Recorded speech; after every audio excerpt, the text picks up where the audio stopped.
चलिए, good afternoon. कल तक का सब कुछ क्लियर है? कल में कैविट एम्प्टर में तो कोई डाउट नहीं है ना? कल से आगे बढ़ेंगे। कैविट एम्प्टर अपने आप में बहुत इंपॉर्टेंट टॉपिक है। केस लॉज भी आप अगर पूरे सोगा में किसी चीज के कर रहे हैं या नहीं कर रहे हैं, मेक श्योर कि आप कैविट एम्प्टर के केस लॉज जरूर कर लेंगे। ठीक है, यहाँ तक हम लोग क्लियर हो चुके हैं। ठीक, अब आ जाते हैं हम चैप्टर नंबर 3 पर। अब आपको पता है कि सेल हो रही है, कोई चीज बिक रही है, एक पर्सन बेच रहा है और दूसरा पर्सन उस चीज को खरीद रहा है।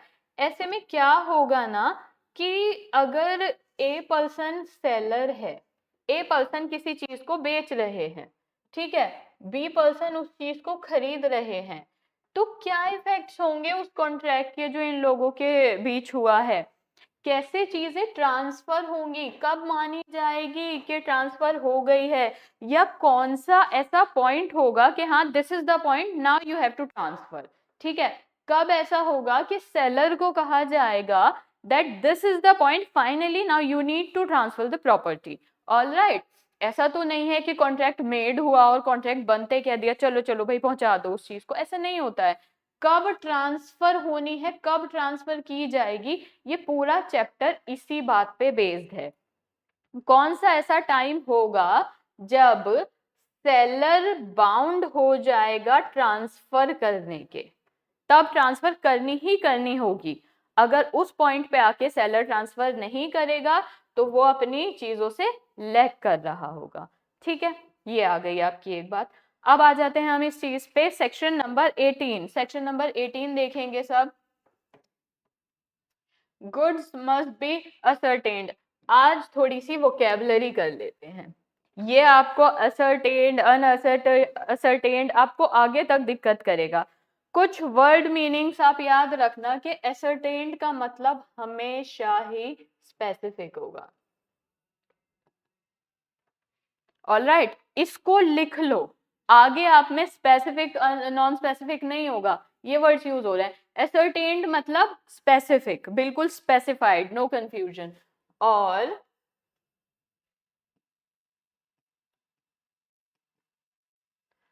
अनअसर्टेन्ड जहां भी यूज होगा उसका मतलब ये होगा कि नॉन स्पेसिफाइड।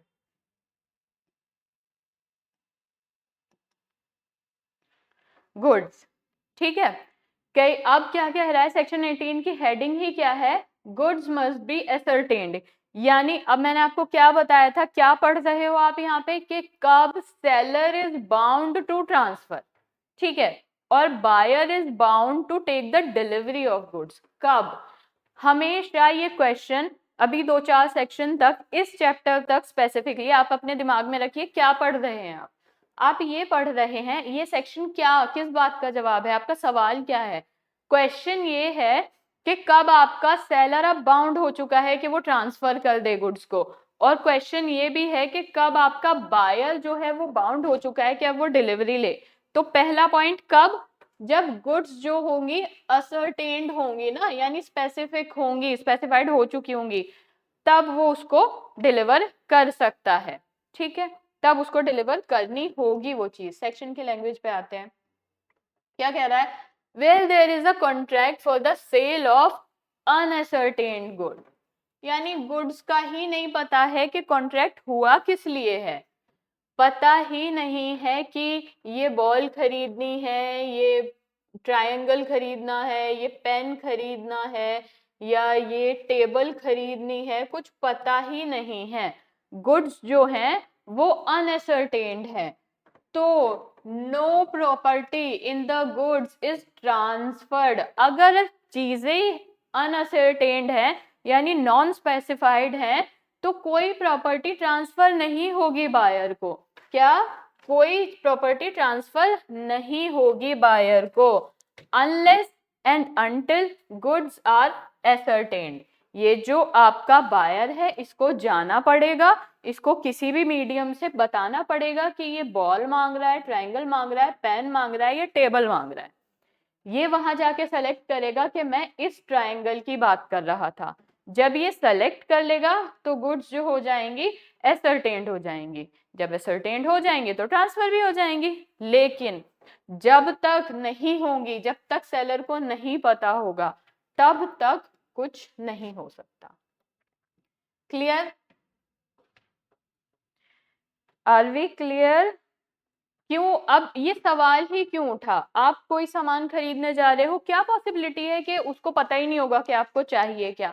ये प्रॉब्लम कब उठती है? जब बल्क में होती हैं चीजें। बल्क में से मेरा कहने का क्या मतलब है कि मान लीजिए आप एक स्टेशनरी शॉप पर गए, ठीक है, वहां पे एक बॉक्स रखा हुआ था, एक या बास्केट रेदर रखी हुई थी, उसमें बहुत सारे स्टेशनरी गुड्स थे, ठीक है, और उसके ऊपर हेडिंग या कोई ऐसे पैम्फलेट लगा के कुछ लिख रखा था, गुड्स, सिर्फ गुड्स की हेडिंग थी।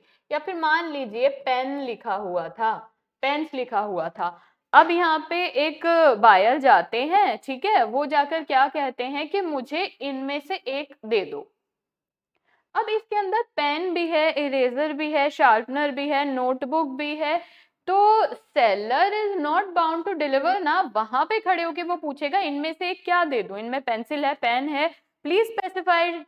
तो जब आप बताएंगे कि मुझे ये वाली नोटबुक दे दो, तब वो एसर्टेन्ड हो जाएगी।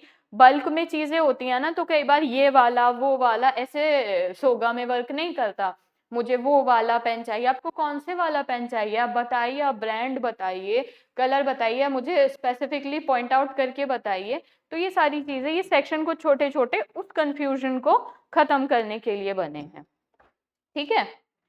चलिए अब आ जाते हैं हम इस पर कि एक चीज थी, मान लीजिए कि एक गुड्स का बल्क है, वहां पे बहुत सारे अलग अलग प्राइस की चीजें हैं। अब नोटबुक और पेन का प्राइस तो सेम नहीं होगा ना, तो ऐसे में जो सेलर है ना, उसकी ड्यूटी है कि वो प्राइस को भी वहां पे मेंशन करे। अगर वो यहाँ पे एक टैग लगा देता है 10 रुपीज करके ना, तो now he is bound to sell everything in 10। ये इन चीजों से बचने के लिए बने हैं सेक्शन, तो he must not do this. अगर ये नहीं करेगा, फिर यहाँ से आप एक गुड्स बताएंगे, आपने नोटबुक कह दी है, वो नोटबुक स्पेसिफाइड गुड्स हो गई है, एसर्टेन हो गई है, अब वो रेडी है टू ट्रांसफर। अब वो ट्रांसफर के लिए रेडी है, तो उसकी जो पेमेंट है ना, वो भी यहाँ पे स्पेसिफाइड होनी चाहिए। यहाँ पे सिर्फ स्पेसिफाइड गुड्स की बात नहीं होती, although bare act is silent about that, but you need to know कि जब एसर्टेन असर्टेन की बात होती है ना, तो वहां पे क्या चीज है कि स्पेसिफिक गुड्स को ही नहीं कहा जा रहा है, वहां पे स्पेसिफिक कहा जा रहा है प्राइस को भी। जिस तरीके से आपको श्योर होना चाहिए, सेलर बायर को श्योर होना चाहिए कि कौन सी गुड्स, उसी तरीके से वहां पे सेलर और बायर को ये भी श्योर होना चाहिए कि कितने की गुड्स, क्या प्राइस है उसका। क्लियर है हम लोग? सेक्शन नंबर 19 पे आएंगे आप। Property passes when intended to pass. क्या पढ़ रहे हैं हम? क्या क्वेश्चन था इनिशियली कि कब प्रॉपर्टी जो है वो डिलीवर हो सकती है, ट्रांसफर हो सकती है, कब वो ऐसी, कब सेलर जो है बाउंड हो जाएगा ट्रांसफर करने के लिए।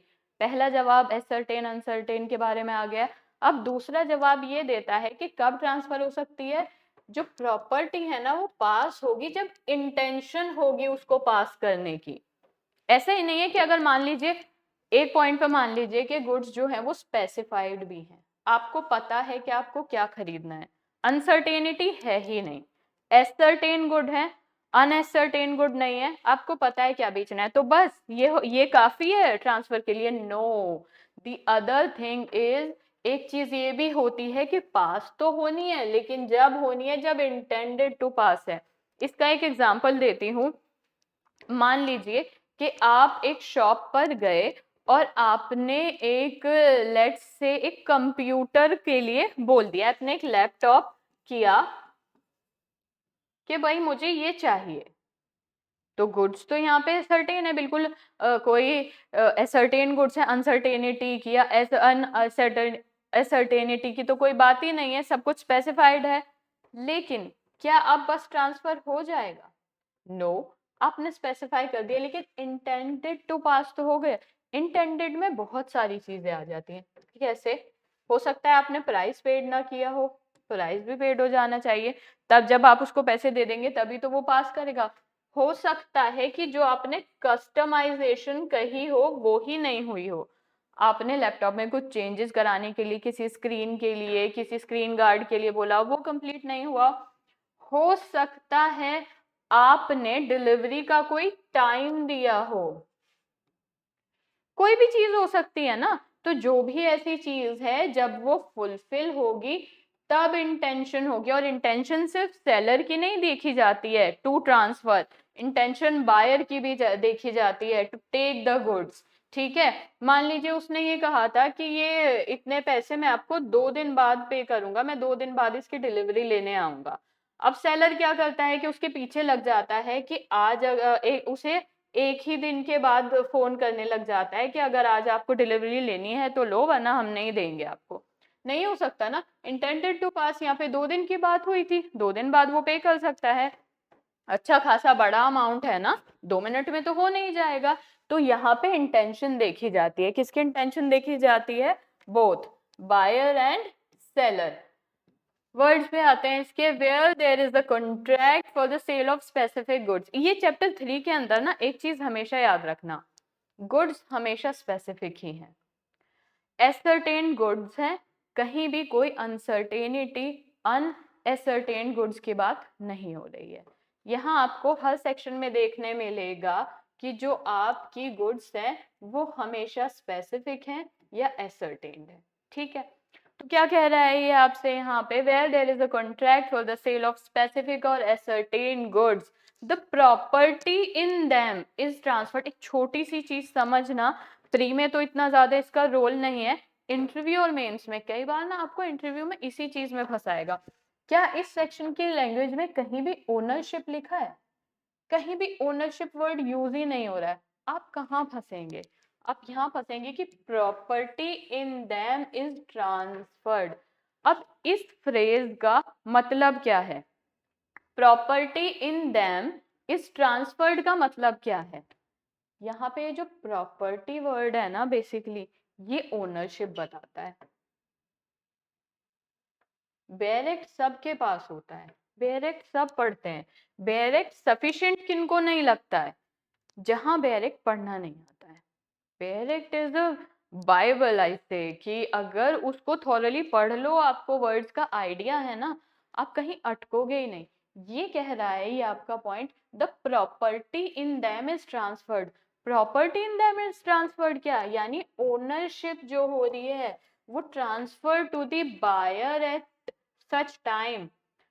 क्वेश्चन क्या, सेक्शन की हेडिंग क्या है सेक्शन 19 की? Intended to pass. तो इंटेंडेड में हो सकता है कोई इंटेंशनल टाइम हो, बायर ने कोई टाइम दे रखा हो। मान लीजिए आपने बायर किसी सेलर को 100 लोगों का खाना बना के लिए कह दिया, आप 1 घंटे बाद तो उसके पास नहीं आ सकते हैं ना कि बस अब आप मुझे खाना दे दें, अब आप चेक करा दें, आप डिलीवर कर दें। ऐसे नहीं होता है। इंटेंडेड टू पास में कंडीशन एक टाइम भी हो सकती है, लेकिन ट्रांसफर ओनरशिप होगी, है ना। As the parties to the contract, अब पार्टीज का वर्ड आ गया यहाँ पे, यानी आपकी जो हेडिंग है ना, अगर वो इंटेंशन की बात कर रही है तो दोनों की बात कर रही है, बायर की भी इंटेंशन की बात कर रही है और सेलर की भी इंटेंशन की बात कर रही है। As the parties to the contract intended it to be transferred, यानी जब बोथ द पार्टीज, दोनों पार्टीज की इंटेंशन होगी ना ट्रांसफर करने की, तभी होगा। इंटेंशन टाइम से रिलेटेड भी हो सकती है, और भी कोई भी इंटेंशन हो सकती है। और क्या इंटेंशन हो सकती है? For the purpose of ascertaining the intention. अब सवाल वही उठ जाता है जो आपके मन में भी उठ रहा होगा, क्या क्या इंटेंशन, कैसे पता चलेगा? मुझे कैसे पता चलेगा कि इंटेंशन क्या है? मुझे कैसे पता चलेगा कि बायर की इंटेंशन कब है ट्रांसफर लेने की, डिलीवरी लेने की? सेलर की इंटेंशन कब है उस चीज को ट्रांसफर करने की?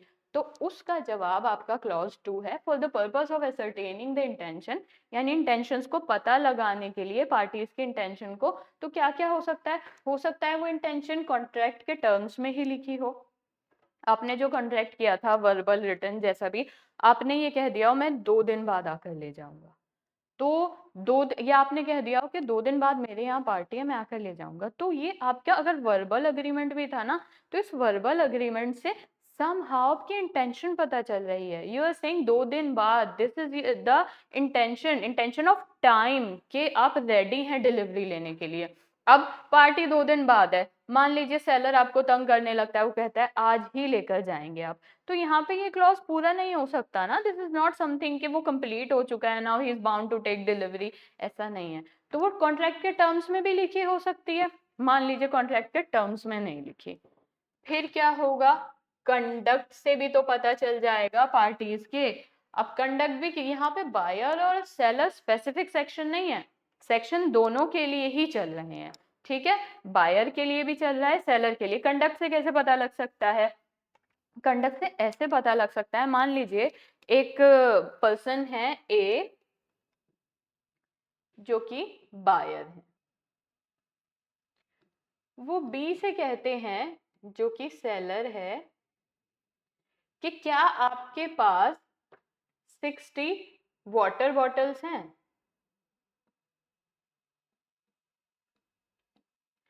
तो सेलर कहता है यस, एनी टाइम. इसके लिए आपको कोई प्री ऑर्डर करने की जरूरत नहीं है, जब चाहेंगे आप ले जाएंगे. तो बायर कहता है कि ओके, मैं थोड़ी देर में आता हूं.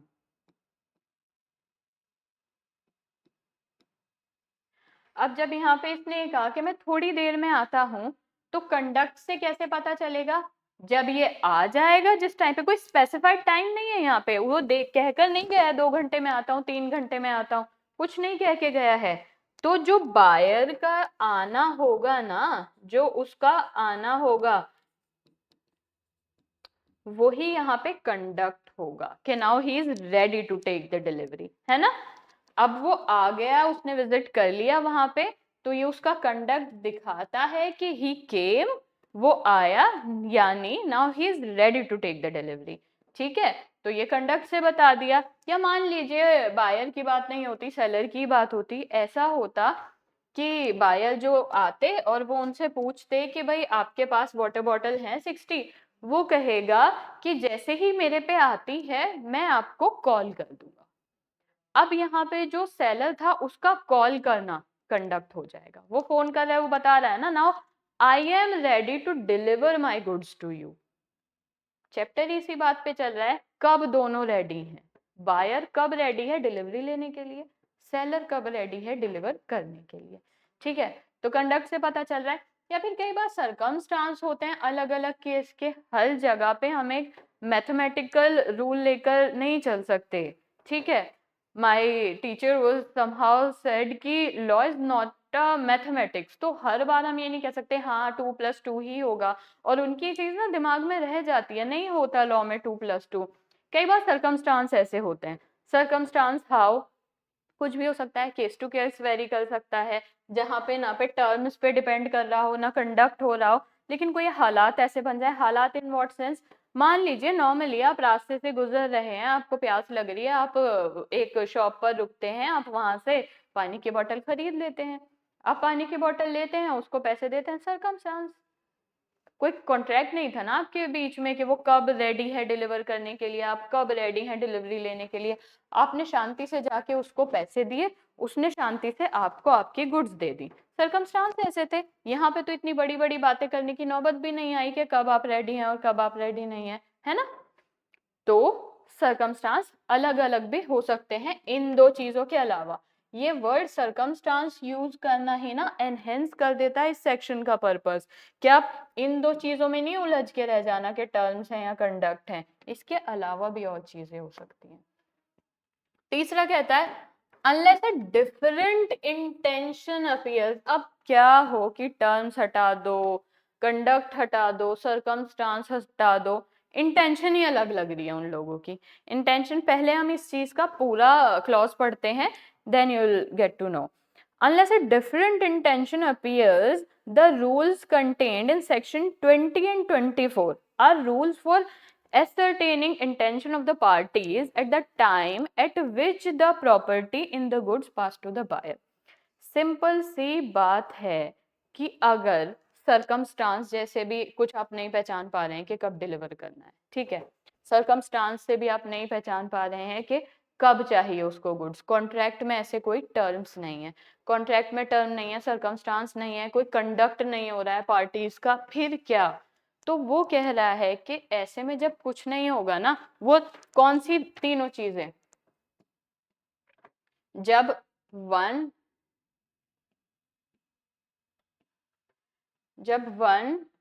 2 3 ये तीनों चीजें आपको नहीं मिले देखने के लिए। ना तो आप टर्म से अंदाजा लगा पाए कि कब डिलीवर करना है, ना आप कंडक्ट से अंदाजा लगा पाए कि कब वो डिलीवरी लेना चाहता है, कब डिलीवर करना है, ना आप सरकमस्टांस से आइडिया लगा पा रहे हैं कि कब करनी है डिलीवरी या कब उसको लेनी है। ऐसे केस में वो कह रहा है कि ऐसी इंटेंशन को एसरटेन करने के लिए फिर हम 20 से 24 देखते हैं सेक्शन। उसने यही बता दिया कि अगर आप इस सेक्शन से सेक्शन 19 से खुश नहीं है ना, तो सेक्शन 19 की बातें आपके किसी तरीके से कॉन्ट्रैक्ट पे एप्लीकेबल नहीं हो पा रही हैं, वो वहां पे आपके लिए सही काम नहीं कर रही हैं, तो आप वहां पे आगे बढ़ेंगे और 20 से 24 में जरूर आपको आपके सवालों के जवाब मिल जाएंगे, अगर सेक्शन 19 में उसके जवाब नहीं मिलते हैं तो। ठीक है, तो आ जाते हैं 20, देखते हैं क्या कहता है। स्पेसिफिक गुड्स इन डिलीवरेबल स्टेट। जो बच्चे फर्स्ट क्लास में थे, मैंने उनको पहले ही बताया था कि जो डेफिनेशन क्लॉज है वो ऐसे मत पढ़ना कि एग्जाम में आता है, एग्जाम में डेफिनेशन पूछ लेगा, नंबर पूछ लेगा, नहीं। इन वर्ड्स की आपको पूरे एक्ट में जरूरत पड़ेगी, आपको पूरे एक्ट के अंदर इन वर्ड्स को यूज करना पड़ेगा। अब आप मुझे बताइए, यहाँ तक क्लियर है? तो थोड़ी सी और टेक्निकलिटी बढ़ाते हैं डिलीवरी को लेके। किसी का यहाँ तक कोई डाउट है? क्योंकि एक साथ फिर 3-4 सेक्शन हो जाता है ना, फिर बहुत पीछे जाके डाउट देखना पड़ता है। यहाँ तक तो कोई डाउट नहीं है? चलिए थोड़ा और आगे आते हैं। अब सवाल हमारा वही कंस्टेंट सेम है। क्या पूछ रहा था वो स्टार्ट में? वो यही तो पूछ रहा था ना कि कब कब लेंगे डिलीवरी, जो हमारे बायर हैं वो कब डिलीवरी लेंगे, या जो सेलर हैं वो कब बाउंड हैं उस चीज को डिलीवर करने के लिए। तो कुछ सेक्शन में हमने इसके जवाब देखे, और जो जवाब वहां पे देखने से रह गए वो हमें यहाँ देखने पड़ेंगे। Specific goods in a deliverable state, तो ये सीधा सीधा कह रहा है, टर्म्स से नहीं पता लग रहा, कोई बात नहीं। पार्टीज के कंडक्ट से नहीं पता लग रहा, बिल्कुल कोई बात नहीं। और सरकमस्टांस से भी नहीं पता लग रहा है, तब भी कोई बात नहीं। पता किस चीज से लगाएंगे अब आप लोग, कि अगर कुछ गुड्स का बायर ने ऑर्डर दिया था या खरीदने की अपनी इच्छा बताई थी कि मैं ये पर्टिकुलर चीज खरीदना चाहता हूँ, और वो उसने एक डिलीवरेबल स्टेट होनी चाहिए थी उस गुड्स की, कि मान लीजिए कि किसी ने कोई फैब्रिक दिया किसी टेलर को और उसने बोला कि शर्ट बना दो इसकी, तो ऐसे सिचुएशन में शर्ट बना दो इसकी, इन वर्ड्स पे जाइए। ना तो आपको कॉन्ट्रैक्ट के टर्म्स की जरूरत है, ना किसी कंडक्ट की जरूरत है, ना किसी सरकमस्टांस की जरूरत है। शर्ट बना दो इसकी अपने आप में सफिशिएंट है। शर्ट बना दो मीन्स शर्ट बन गई ना, आपने क्या दिया था, फैब्रिक, वो शर्ट के रूप में तैयार हो गया है, यानी वो पर्टिकुलर चीज एक डिलीवरेबल स्टेट में आ चुकी है। जब डेफिनेशन समझाई थी, अच्छे से बताई थी, डिलीवरेबल स्टेट क्या होती है, जब buyer is bound to take the delivery of goods. ये कल एमसीक्यू में भी था आपके। देखिए छोटी छोटी एक डेफिनेशन क्लॉज कितनी जगह काम आ रहा है। डिलीवरेबल स्टेट क्या है? Deliverable state when the buyer is bound to take the delivery of goods, तो हम उसे डिलीवरेबल स्टेट कहेंगे। अब शर्ट बन गई है ना, तो आप कॉन्ट्रैक्ट पे नहीं जाएंगे, कॉन्ट्रैक्ट के टर्म्स पे नहीं जाएंगे, XYZ किसी चीज में नहीं घुसेंगे। आपकी एक अनकंडीशनल कॉन्ट्रैक्ट था, आपने कोई कंडीशन नहीं रखी, आपने बोला ये लीजिए फैब्रिक, इसकी शर्ट बना दीजिए, शर्ट बन चुकी है, आपकी चीज जो है वो डिलीवरेबल स्टेट में आ चुकी है। Now you are bound to take the delivery of goods. Terms क्या कहते हैं, क्या कहते हैं, तो वो कॉन्ट्रैक्ट में मेंशन ही नहीं होता है उस टाइम पे। वेयर के वर्ड्स देखते हैं क्या कह रहा है। Where there is an unconditional contract. अब डिलीवरेबल स्टेट भी वहीं देखी जा रही है जहां तक सेक्शन 19 तक बात नहीं बन पा रही है। अगर कॉन्ट्रैक्ट में ही कंडीशन मेंशन है तो बात ही खत्म हो जाती है ना, फिर तो हम सेक्शन 19 पे ही रुक जाएंगे, फिर हम 20 तक थोड़ी आएंगे। 19 ही तो आपसे कह रहा है ना कि अगर 19 तक आपकी बात नहीं बन रही है, आपके कॉन्ट्रैक्ट में कंडीशन नहीं है, आपके बायर ने कुछ स्पेसिफाई नहीं करा रखा, किसी कंडक्ट से आपको कुछ नहीं पता चल रहा है, तो यहाँ आना है। तो ये सेक्शन भी ये कह रहा है कि जब 19 तक बात नहीं बन रही है, यानी कॉन्ट्रैक्ट ही अनकंडीशनल है, आपके कॉन्ट्रैक्ट से पता ही नहीं लग रहा है कब करनी है। तब क्या होगा, जब सेल होगी स्पेसिफिक गुड्स की। स्पेसिफिक गुड्स आप याद रखेंगे, इस चैप्टर में सिर्फ स्पेसिफिक गुड्स हैं। इन अ डिलीवरेबल स्टेट, यानी जो गुड्स हैं वो डिलीवरेबल स्टेट में आ चुकी होगी।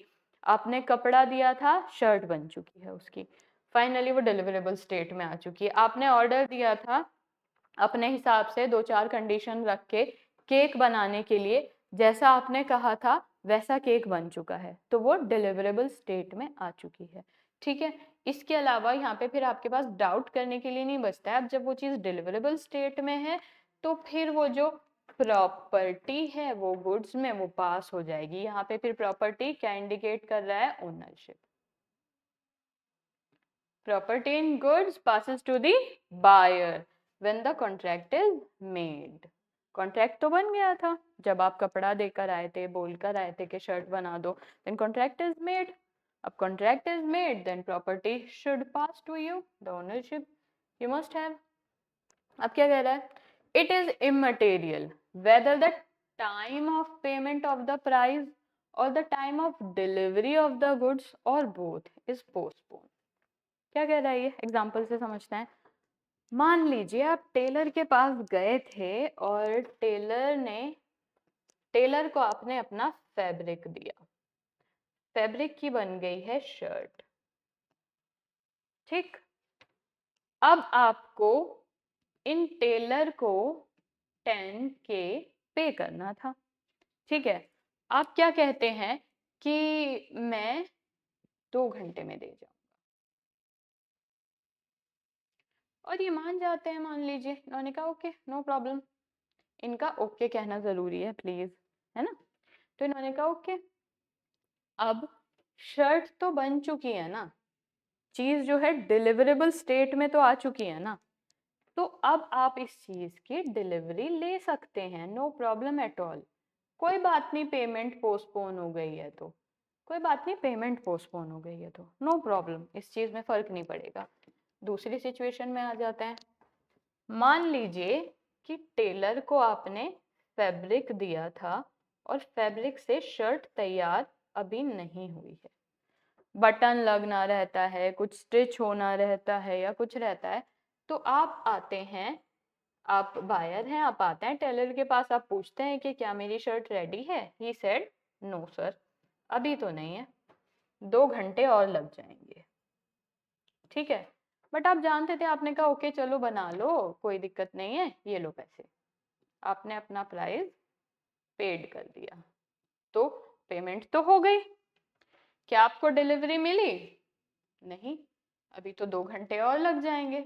तो मैटर नहीं करता है कि कोई एक भी चीज डिलीवरी या पेमेंट पोस्टपोन हो गई है, उस चीज पे नहीं जाएंगे। आपकी चीज डिलीवरेबल स्टेट में आ गई है ना, आप चाहो तो पे कर दो, अभी नहीं आई है तो 2 घंटे में आ जाएगी डिलीवरेबल स्टेट में, ले लेना। हो सकता है दुकान पे कोई हो ही नहीं, तो बहुत सारी चीज होती है। तो ये कह रहा है कि टेक्निकलिटीज में मत उलझना। हो सकता है पेमेंट थोड़ी देर बाद करें, थोड़ा टाइम बाद करें, डिलीवरी थोड़ी देर बाद या थोड़ा टाइम बाद करें, उससे फर्क नहीं पड़ेगा। अगर डिलीवरेबल स्टेट में है then you can take it. ठीक है, अब अमेजोन वगैरह आप यूज करते हैं, मान लीजिए कोई चीज कस्टमाइजेशन, अमेजोन ही क्यों, कितने सारे ऐप्स हैं, कितनी सारी चीजें हैं कि आप कोई चीज कस्टमाइजेशन पे बनवा सकते हैं। अब आपने कोई चीज कस्टमाइज करा ली, कस्टमाइज कराने के बाद क्या हुआ ना कि आपको वो चीज कम से कम 2 से 3 दिन में तो डिलीवर होती है ना, तो वो चीज डिलीवरेबल स्टेट में भी है, आपने जैसी कस्टमाइज कराई थी वो बिल्कुल वैसी ही कस्टमाइज हुई है, तो डिलीवरेबल स्टेट में भी है। आपने उसके लिए प्री पेमेंट कर दी है, पेमेंट भी हो चुकी है, पोस्टपोन क्या हो रही है, डिलीवरी पोस्टपोन हो रही है, तो क्या दिक्कत है फिर। अब मान लीजिए, या फिर ऐसा होता है कि आपने कस्टमाइजेशन पे कुछ बनवाया था, बन गया है, उसने डिलीवर कर दिया है आपको, ठीक है, आपने कैश ऑन डिलीवरी सेलेक्ट किया है, तो उसकी तरफ से तो वो चीज़ डिलीवर हो गई है ना, आप तक नहीं पहुंची है, बट वो उसकी तरफ से डिलीवरेबल स्टेट में भी हो चुकी है, कस्टमाइज हो चुकी है, और उसकी तरफ से निकल भी चुकी है टू डिलीवर टू यू, तो डिलीवरी भी वहां से तो डन हो गई है। पेमेंट नहीं हुई है, जब वो आपको पहुंचेगी आप तब करेंगे, आपने कह दिया इंस्टॉलमेंट्स में कर दूंगा, तो इंस्टॉलमेंट्स में भी तो एक तरीके से पेमेंट पोस्टपोन ही होती है, तो दोनों में से कोई भी चीज पोस्टपोन हो सकती है, नो बिग डील। ठीक है, डिलीवरेबल स्टेट समझ आया आप लोगों को? क्लियर? चलिए आगे देखते हैं 21 को। 21 क्या कहता है? Specific goods to be put into a deliverable state. 21 हुआ है ना, तो अब इसमें छोटा सा चेंज जो है एक साथ डायरेक्ट खोल के थोड़ा मैच करो। Specific good in a deliverable state, यहाँ पे आपको कहीं पुट वर्ड दिख रहा है? The answer is no, there is no word put here. तो ये कह रहा है कि वो डिलीवरेबल स्टेट में है ऑलरेडी गुड्स, ठीक है। सेक्शन 20 क्या कह रहा है कि वो डिलीवरेबल स्टेट में है, आपको पुट नहीं करनी पड़ रही है। 21 में चेंज है, put into a deliverable state, that means कि वो जो गुड्स हैं वो अभी तक डिलीवरेबल स्टेट में आई नहीं है, ठीक है। You need to put them into deliverable state. यहाँ तक क्लियर है हम लोग? पहले वाला सेक्शन 20 सेक्शन क्या कहता था कि specific goods in a deliverable state, यानी वहां पे वो गुड्स थी डिलीवरेबल स्टेट में, ठीक है, जब प्रॉपर्टी पास हो रही थी। यहाँ पे ये क्या कह रहा है कि specific goods to be put into a deliverable state. अब मान लीजिए कि पहले दोबारा वहीं आना पड़ेगा और बार बार इस चीज को सुनना पड़ेगा कि क्या क्या बात कर रहे हैं हम इसमें यही तो बात कर रहे हैं कि कब बायर और सेलर बाउंड है। बायर बाउंड है फिर चीजों को डिलीवर करने के लिए, और सेलर बाउंड है डिलीवरी लेने के लिए। लेकिन सेक्शन 19 तक हमने ये पढ़ा है कि जब आप टर्म्स से कॉन्ट्रैक्ट के किसी स्पेसिफिक कंडीशन से, अगर वहाँ पे कोई मेंशन हो रखी है टर्म्स कंडीशन, कॉन्ट्रैक्ट कैसे टर्म है, कोई कंडक्ट है पार्टी का, कोई सर्कमस्टांस है, अगर आप उनसे आइडिया लगा नहीं पा रहे हैं कि कब डिलीवर करें या बायर के लिए कि कब वो डिलीवरी ले, तब ऐसे में क्या होगा? तो उसमें पहला सेक्शन 20 आ जाता है कि जब वो डिलीवरेबल स्टेट में हो, यानी आपको किसी टर्म्स की जरूरत नहीं है। अगर वो गुड्स डिलीवरेबल स्टेट में है then you are bound to take the delivery. ये तो एक सीधी सी बात है। लेकिन दूसरी जगह वो ये कह रहा है 21 में कि मान लीजिए गुड्स जो है वो डिलीवरेबल स्टेट में है ही नहीं, यहाँ पे आपको डिलीवरेबल स्टेट में उनको पुट करना पड़ेगा। You need to put them into a deliverable state. Example लेते हैं डायरेक्ट पे बढ़ने से पहले। मान लीजिए कि आपके पास एक ऑर्डर था केक बनाने का। केक इज समथिंग कि जो पीपल जनरली आस्क के भाई फ्रेश चाहिए, ठीक है, तो वो डिलीवरेबल स्टेट में रखा भी होगा ना, तो people in general want bye it ना, कि हाँ चलो रेडी रखा है ले लो, तो वो फिर वो नहीं फ्रेश नहीं है नहीं चाहिए ऐसे वाला हो जाता है। तो वो चीज़ डिलीवरेबल स्टेट में होगी, ऐसा बहुत रेयर चांसेस होता है कि अगर वो डिलीवरेबल स्टेट में है और लोग उसकी डिलीवरी ले लें, वहाँ ऐसा नहीं होगा। तो केक इज समथिंग या फूड, अगर आपने 20-40 लोगों के लिए ऑर्डर किया है फूड, तो यू प्रेफर कि वो तभी बने। इवन ऐसा होता है कि अगर आप लंच भी करते हैं कहीं बाहर, तो आपका food will take time to come at your table, because वो बना रहे होते हैं। अगर वो पहले से बना कर रखेंगे, आपको सिर्फ माइक्रोवेव करके दे देंगे, तो most of the people won't accepted ना। तो हमेशा चीजें जो होती हैं डिलीवरेबल स्टेट में नहीं होती। There is circumstances, there is a time जहाँ पे आपको या फिर जो कि सेलर हैं they need to put them into a deliverable state. तो that put word makes all the difference.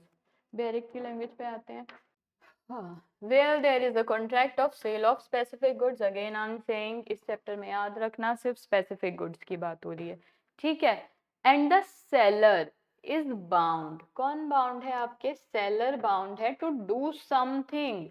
Cake की बात हो रही है ना, तो आपके सेलर डू समथिंग, क्या डू समथिंग? केक बनाएंगे ना वो, तो ही इज बाउंड। अगर उन्होंने किसी से केक की डिलीवरी के लिए हाँ कर दी है, उसका कॉन्ट्रैक्ट ले लिया है, now he is bound to do something. Do something क्या है यहाँ पे? To make the cake. अगर फूड की बात है तो बाउंड टू डू क्या है? To make the food. अगर मान लीजिए किसी कस्टमाइज्ड प्राइस की या किसी कस्टमाइज्ड शर्ट या किसी कस्टमाइज्ड मग पेन किसी भी चीज की बात की है, तो now he is bound to customise that particular good ना। सेलर इस सिचुएशन में बाउंड होता है कि उसे कुछ करना है। क्या पिछले वाले सेक्शन में उसको उन्हें डिलीवरेबल स्टेट में लाने के लिए कुछ करना नहीं होता था? हो सकता है वो चीज बनी बनाई हो, ऑलरेडी तैयार हो, you need to pack and deliver to somebody. इसमें ऐसा हो जाता है इस सेक्शन में कि यहाँ पे मैंडेट हो जाता है कि सेलर के पास अब कुछ है ऐसा जो उसको करना पड़ेगा।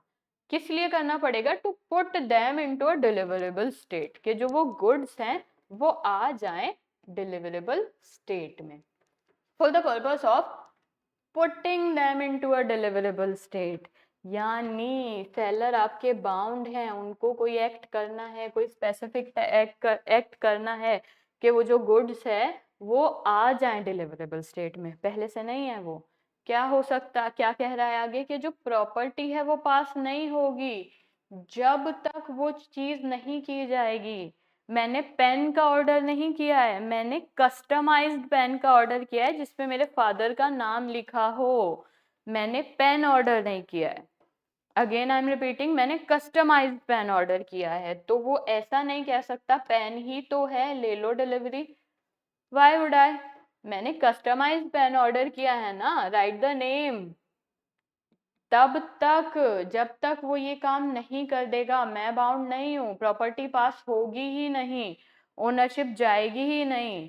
ये buyer need to put the goods into a deliverable state, उसको करना पड़ेगा उस चीज को। और जब वो ये काम कर देगा, या तो उसने मुझे पर्टिकुलर टाइम दिया हो कि 2 घंटे बाद आ जाना, 2 दिन बाद आ जाना, अगर ऐसा कुछ नहीं है ना तो उसको मुझे नोटिस भी देना पड़ेगा कि ma'am your order is ready, now you can come to take the delivery. और अगर वो डिलीवर करा रहे हैं पर्सनली तो भी they need to update me then ma'am your order is ready, now we are deliver your goods. आपके पास आता है ना जब भी आप कुछ ऑर्डर करते हैं एक मैसेज कि now you can take the delivery XYZ, है ना। चलिए आगे क्या है? 22 से पहले आई एडवाइज यू कि आज हमने कहाँ से किया है? 18 से किया है।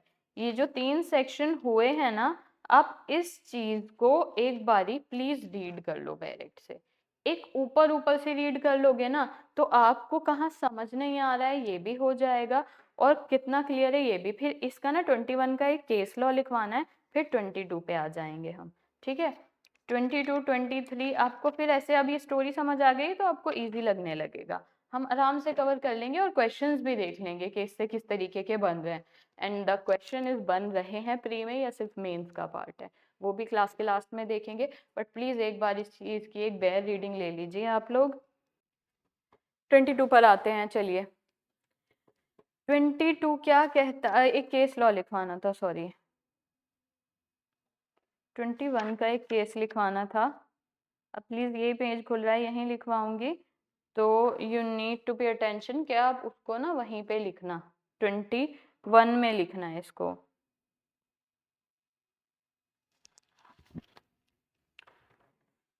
केस है आपका, शायद सुना भी हो कॉलेज वॉलेज में, Underwood Limited versus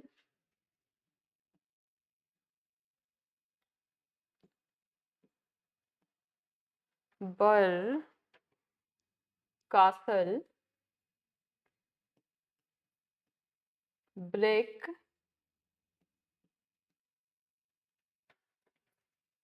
and Cement syndicate. Case का नाम लिखिए, इम्पॉर्टेंट है थोड़ा, केस का नाम लिखिए, मैं हट जाती हूँ। Underwood Limited versus Burgh Castle Brick and Cement syndicate.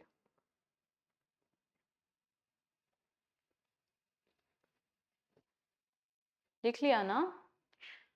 अब आप बात सुनिए कि अगर ऐसा हो कुछ कि कोई काम है, मैं कुछ बेच रही हूँ, ठीक है, मान लीजिए मैं केक बेच रही हूँ, और केक बेचने में मेरी क्या ड्यूटी है कि जो केक होगा वो बिल्कुल तैयार होना चाहिए और डिलीवरेबल स्टेट में होना चाहिए कि बायर बस उसको खरीदे और यूज कर ले, खाना है या जो भी शर्ट है।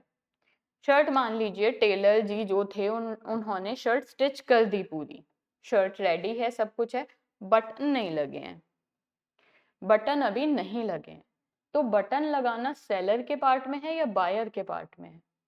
ऑफ कोर्स सेलर के पार्ट में है। अब जब कोई काम सेलर के पार्ट में रह गया है पूरा करने के लिए, जब तक वो अपने पार्ट के, अगर किसी चीज को डिलीवर करने की शर्त ये है ना कि उसमें कोई 10 काम करने हैं और वहां पे अगर सेलर ने 10 की जगह 9 काम कर दिए हैं, एक भी रह गया है अभी, तो वो वहां पे प्रॉपर्टी डिलीवर नहीं कर सकता। अब आप लोग एक लाइन नोट करेंगे कि इस केस में कहा क्या गया था। लिखिए, goods goods not in deliverable state, goods not in deliverable state if things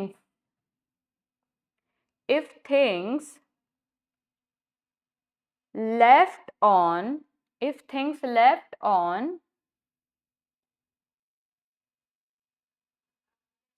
seller's part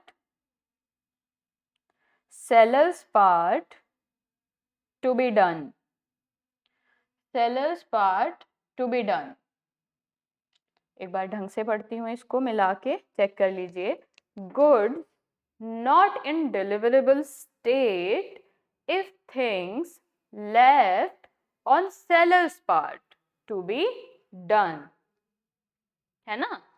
तो क्या कह रहा है कि गुड्स नहीं मानी जाएंगे डिलीवरेबल स्टेट्स में अगर कोई एक चीज भी रह जाती है, things left in sellers part, seller के पार्ट में एक काम भी रह गया है ना करने को, देन यू कांट से कि अब डिलीवरेबल स्टेट में है, बस बटन ही तो नहीं लगे हैं, बस बटन ही तो नहीं लगे हैं, क्या होता है, it is something in your part to be done, then you have to do this. Alright, ये केस लॉ थोड़ा सा इंपॉर्टेंट है, बस दिमाग में रख लेना। चलिए सेक्शन 22 पर आ जाते हैं फिर। क्या कह रहा है section 22? Specific good in a deliverable state when the seller has to do anything there to in order to ascertain price. Good, अभी तक क्या हो रहा था कि गुड्स जो थी डिलीवरेबल स्टेट में है नहीं है, अगर है तो उसको पुट करनी पड़ेगी, सेक्शन 20 21 ये सब चल रहा था ना, गुड्स की बात हो रही थी, अभी तक प्राइस की बात नहीं हुई थी। लेकिन हम अभी भी उसी क्वेश्चन पे हैं कि क्या बात कर रहे हैं हम, यहाँ पे पढ़ क्या रहे हैं, हम ये पढ़ रहे हैं कि कब सेलर बाउंड है डिलीवर करने के लिए और कब बायर बाउंड है डिलीवरी लेने के लिए। अभी भी no change, we are studying the same thing कि सेलर कब बाउंड है डिलीवर करने के लिए और बायर कब बाउंड है डिलीवरी लेने के लिए। पीछे के सेक्शन में क्या हुआ है ना कि हमने ये देखा है कि गुड्स एसरटेन नहीं है तो उनको करो, बताओ, स्पेसिफाई करो उस चीज को, अगर वो डिलीवरेबल स्टेट में नहीं है तो उनको पुट करो, यही चीजें पढ़ी है ना। अब आ जाती है यहाँ पे बात प्राइस की। किसकी बात आ जाती है अब यहाँ पे? प्राइस की। कि सिर्फ गुड्स ही असरटेन नहीं होनी चाहिए, आपको प्राइस का भी पता होना चाहिए कि कितने का है, कितने में लेना है और कितने में तैयार होनी है वो चीज। बात कर लेते हैं। टेलर से बात हुई, फैब्रिक दिया, शर्ट बनवाई, ठीक है, शर्ट बनवाई, प्राइस तो फिक्स ही नहीं किया, कितने लेंगे टेलर उस शर्ट को स्टिच करने के पता ही नहीं है। गुड्स आपकी डिलीवरेबल स्टेट में भी आ गई, आपकी शर्ट तैयार हो चुकी है, वो डिलीवरेबल स्टेट में है, अब वो डिलीवर कर सकते हैं उस चीज को, बट ही कांट डिलीवर, पता ही नहीं है कितने में स्टिच होनी है। बाद में स्टिच होने के बाद उसने एक तो उसको गुड्स को डिलीवरेबल स्टेट में लाया, अब आपके जो सेलर हैं वो कह रहे हैं मैं तो 20K लेता हूँ, मैं तो शर्ट इतने में ही सिलता हूँ, लेकिन बायर ने कह दिया मैं तो सिर्फ 10K लूंगा। ऐसी चीज में अननेसेसरी कंफ्यूजन होती है। तो उस कंफ्यूजन को और वहां पे सेल को एकदम वैलिड करने के लिए, सेल के सारे पॉइंट्स कंप्लीट करने के लिए सेक्शन पिक्चर में आता है कि सिर्फ इतना ज़रूरी नहीं है कि जो गुड्स हैं वो डिलीवरेबल स्टेट में हो, नहीं है तो उनको डिलीवरेबल स्टेट में लाओ, इतना भी जरूरी है कि प्राइस जो है वो भी स्पेसिफाइड हो, एसर्टेन्ड हो। और अगर नहीं है प्राइस एसर्टेन्ड तो लाओ उसको, करो उसको सर्टेन, करो उस बारे में बात, फिक्स करो एक प्राइस को। जब आप फिक्स कर दोगे तभी आपकी सेल कंप्लीट मानी जाएगी, तभी सेलर बाउंड होगा डिलीवर करने के लिए और बायर बाउंड होगा डिलीवरी लेने के लिए। No in between. अगर ऐसा नहीं होता है then he is not bound और both of them not bound. Section की लैंग्वेज देखते हैं क्या कह रहा है। Where there is a contract for sale of specific goods in a deliverable state. जब एक कॉन्ट्रैक्ट हो रहा है सेल करने के लिए स्पेसिफिक गुड्स, अगेन चैप्टर में वही है, डिलीवरेबल स्टेट में है आपके गुड्स जो हैं, तब सेलर बाउंड तो होगा। ठीक है, कब बाउंड होगा? सेलर बाउंड है, लेकिन कब बाउंड है? जो बेच रहा है ना। अब इसको पढ़ने से पहले एक बात आप बताओ, लंबे चौड़े कॉन्ट्रैक्ट ही मत रखो दिमाग में। सेलर बाउंड है, कब बाउंड है से आगे की स्टोरी है ये। अगर सब्जी लेने जाते हो तो सब्जी वाले को पता है सब्जियां हैं, तो वो पहले उसको तोलेगा ना, वे करेगा ना कि हाँ भाई ये 1 किलो है। आप मान लीजिए कि आप पोटेटोज लेने गए, पोटेटोज वहां पे क्या है कि वहां पे 1 kg है आपके पोटेटोज, बाउंड तो है वो लोग। बाउंड कब है? 1 kg पोटेटो है, उसने कहा कि 200 रुपीज का है। ठीक, तो उसने ये चीज उसको वे करके तोल कर ही तो पता करी ना, आंखों से देख के थोड़ी वो उस चीज को कर लेगा। कोई चीज कपड़ा है, मीटर में बिक रहा है, आपने खरीदा कि 1 मीटर कपड़ा है, ये 1 मीटर कपड़ा दे दीजिए। जब उसने उस चीज को मेजर किया कि ये 1 मीटर है, तभी तो उसने अपने 1 मीटर की कीमत बताई कि मान लीजिए कि 1 मीटर हम 400 का देते हैं। तो प्राइस कैसे स्पेसिफाई होता है? प्राइस स्पेसिफाई होने की क्या चीजें होती हैं? कब बाउंड है सेलर? सेलर बाउंड है अब। कब? जब पहले वो उस चीज को वे कर लेगा, तोल लेगा, उस चीज को नाप लेगा, मेजर कर लेगा, टेस्ट करना होगा या कुछ भी, कोई भी उसको एक्ट करना है, कोई भी चीज करनी है, ये पता लगाने के लिए that what is the actual price of that thing. ठीक है, क्या पता लगाने के लिए what is the actual price of that thing. किस चीज के लिए? रेफरेंस क्या है वहां पे? The reference is for the purpose of ascertaining the price. तोला क्यों जा रहा है वहां पे? Why is it is weighing, क्यों तोला जा रहा है? प्राइस का पता लगाने के लिए ना, to ascertain the price. Measure क्यों कर रहा है वो कपड़ा 1 मीटर है या नहीं? To ascertain the price, test कर रहा है या कोई भी एक्ट कर रहा है, एमआरपी देख रहा है, अपनी लागत देख रहा है कितनी लगी है, किस लिए कर रहा है? To ascertain the price. वहां पे जब उसको प्राइस का अंदाजा हो जाएगा तब वो चीज, जबकि गुड्स डिलीवरेबल स्टेट में थी, तब वो दोनों बाउंड होंगे कि हाँ भाई जो आपके गुड्स हैं वो भी डिलीवरेबल स्टेट में है, जो आपकी गुड्स अगर नहीं थी डिलीवरेबल स्टेट में तो वो हमने ला दी है डिलीवरेबल स्टेट में। अब इसके अलावा आप लोगों को ये भी पता है कि कितने में बिकनी चाहिए, है ना। कंफ्यूजन बची ही नहीं है। अगर कंफ्यूजन बचेगी तो कैसे होगा? अगर वो सब्जी वाला उन पोटैटोज को मेजर ही नहीं, वे ही नहीं करेगा, उसने वे ही नहीं किया तो उसको पता ही नहीं है कि वो कितना केजी है। मान लीजिए 1 kg पोटैटोज का प्राइस 200 है या जितना भी है, ठीक है, तो अगर वो जब तक वे नहीं किया जाएगा तब तक थोड़ी आइडिया लगेगा, है ना। मान लीजिए कि 1 मीटर कपड़े का प्राइस 400 है, अब उसने कपड़ा मेजर ही नहीं किया तो पता कैसे लगेगा? कितनी सारी चीजें हैं कि हम वे करके खरीदते हैं, तोल कर ही बिकती हैं, कितनी सारी चीजें हैं कि मेजर होके ही बिकती हैं। तो वो वहां पे प्राइस को एसर्टेन करने को, प्राइस को फिक्स करने के लिए, प्राइस को तय करने के लिए वो चीजें जरूरी होती हैं। To ascertain the price, price का पता तब लगेगा जब वो बेसिक चीजें हो जाएंगी। और इस सेक्शन को लिमिट ना करने के लिए उसने आपको आगे के भी वर्ड्स दिए हैं। टू टेस्ट, यानी मान लीजिए वे और मेजर ना हो, कोई और टेस्ट करना हो, मान लीजिए कोई अदर एक्ट करना हो, तो आपके एक्ट में सारे वर्ड्स हैं ना वहां पे। इसके अलावा भी यहाँ पे ये क्या कहता है आगे सेक्शन कि the property do not pass, property pass ही नहीं होगी until such act or thing is done.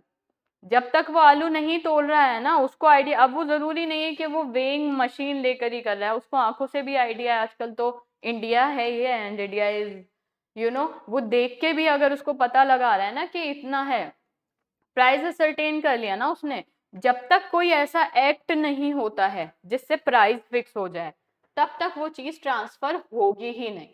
पहले आपको वो एक्ट करना पड़ेगा, XYZ वो कोई भी एक्ट है जिससे प्राइस सेटल हो रहा है, जब तक आप वो नहीं करेंगे तब तक नहीं होगा। और जब आपने उसको तोल लिया है ना या जो भी करा है, तो बायर को नोटिस दो। नोटिस क्या देना होता है? अब सब्जी वाला वहां पे लिख के थोड़ी देगा, लीजिए ये आपका नोटिस है, ये आपके 1 kg पोटेटोज आपके 200 रुपीज हो गए। नो, नोटिस देने का मतलब है टू मेक हिम नो, ठीक है, to make that person know, इसको बता दो, ठीक है। उसने पोटेटोज तोले, 1 kg निकला, या उसने 1 kg चाहिए था सपोज उसको, तो ये क्या कहेगा कि देखिए आपको 1 kg चाहिए था ना, मैंने इनको तोल दिया है, ये 1 kg है, आपके होते हैं 200 रुपीज।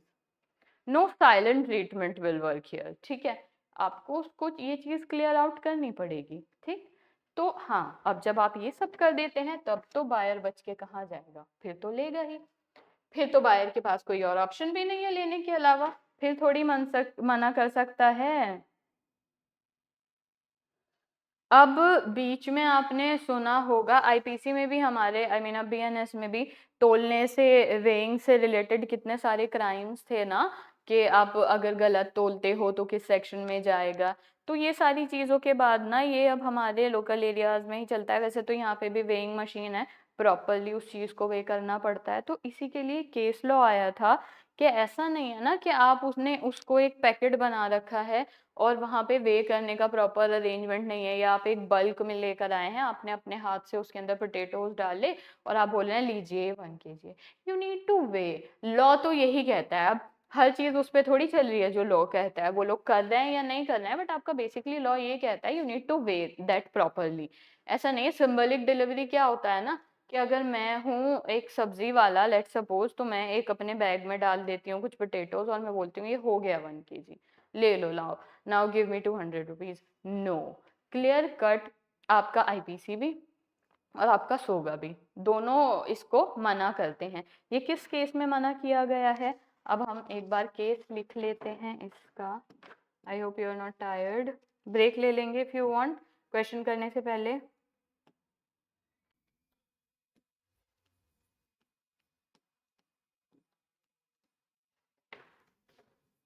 सैनविक वर्सेस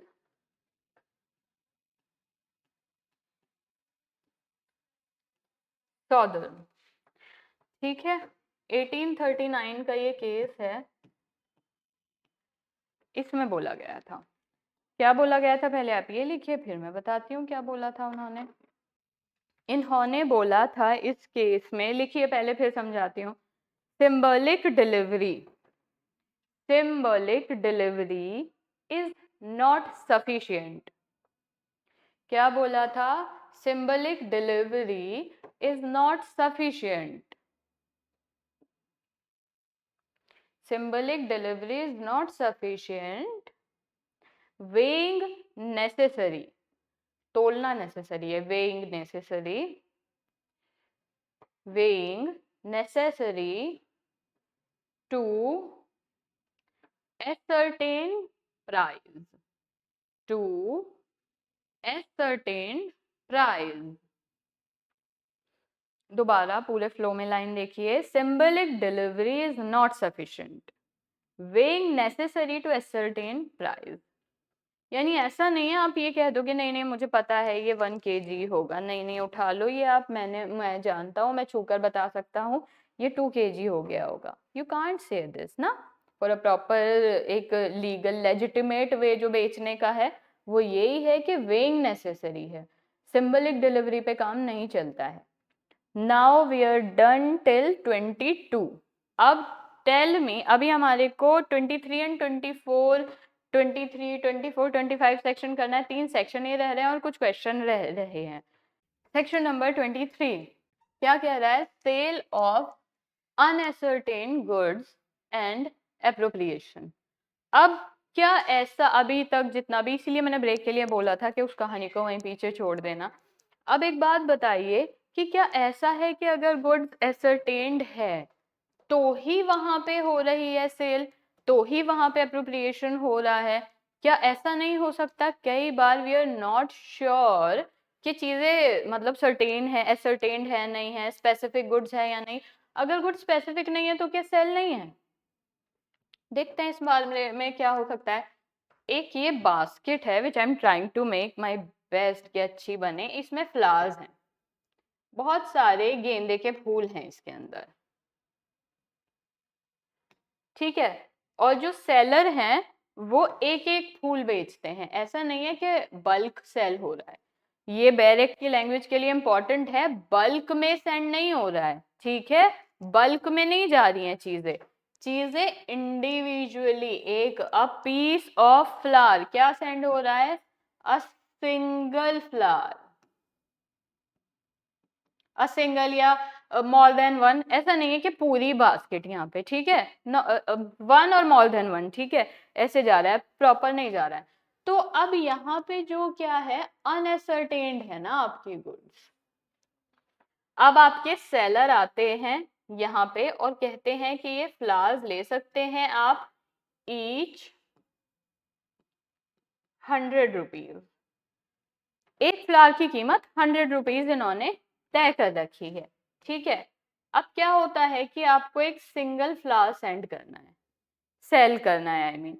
तो यहाँ पे आपको प्राइस तो सर्टेन है, वहां तो कोई दिक्कत नहीं है, 100 रुपए का है, सबको पता है।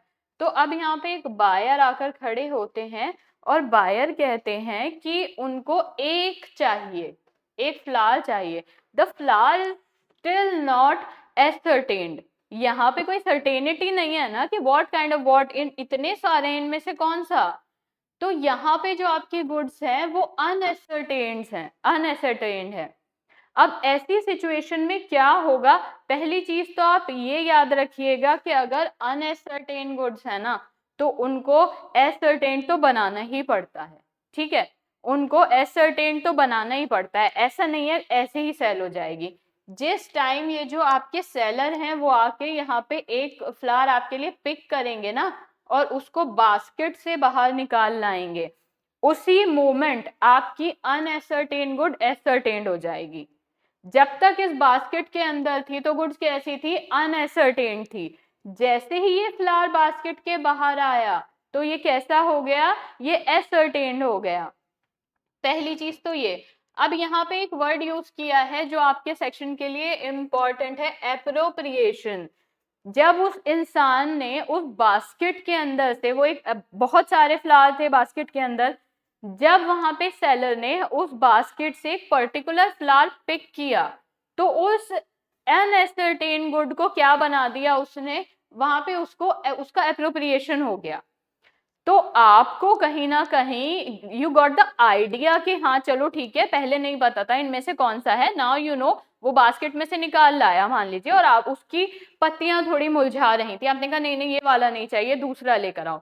फिर वो दूसरा लेकर आया और आपने उसको सेलेक्ट कर लिया, हाँ चलो ये ठीक है। या फिर मान लीजिए कि वो जो पहली बार में लेकर आए थे, आपने पहली बार वाला ही फाइनल कर दिया कि चलिए आप जो लेकर आए हैं मुझे ये ठीक लग रहा है, मैं ये ले लेता हूँ या ले लेती हूँ। तो ये सिचुएशन हो जाएगी यहाँ पे।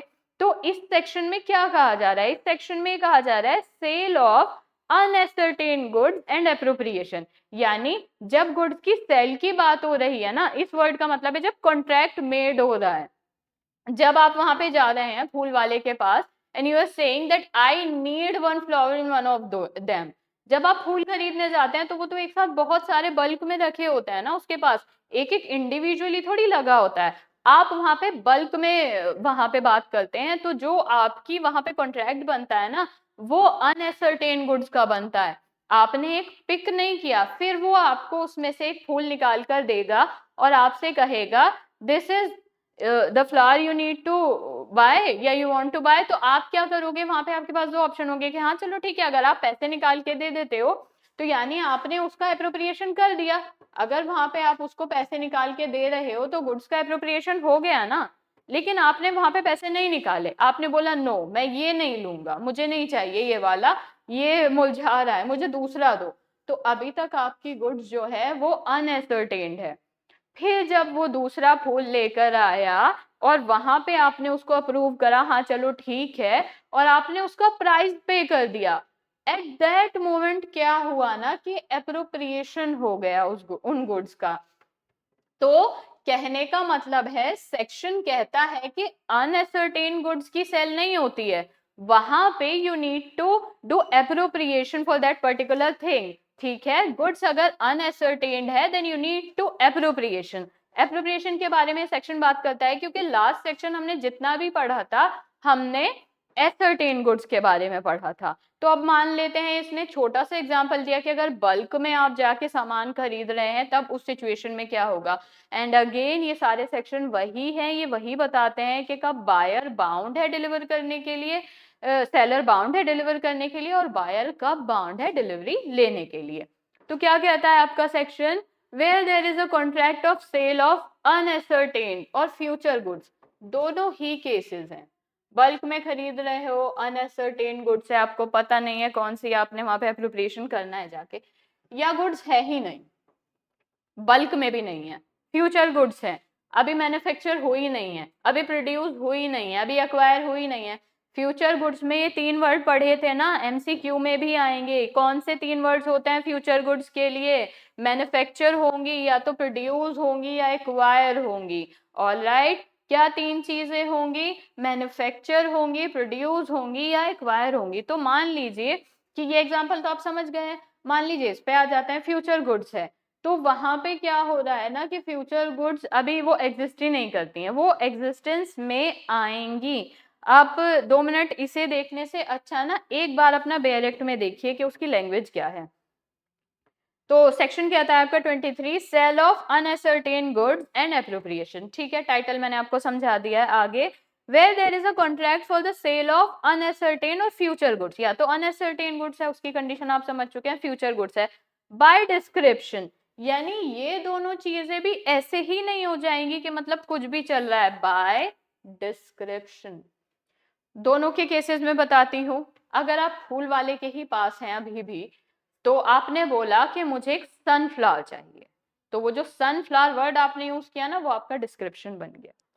क्या उसके पास सिर्फ सनफ्लावर्स हैं, उसके पास रोजेस हैं, उसके पास लिलीज हैं, उसके पास ऑर्किड्स हो सकते हैं, बहुत सारे फूलों में। You said I need to buy a sunflower, 2 sunflower जो भी है, तो वो आपका डिस्क्रिप्शन यहाँ पे हो गया। फ्यूचर गुड्स है, मैंने आपको इनिशियल क्लासेस में भी समझाया है कि फ्यूचर गुड्स का डिस्क्रिप्शन क्या होता है।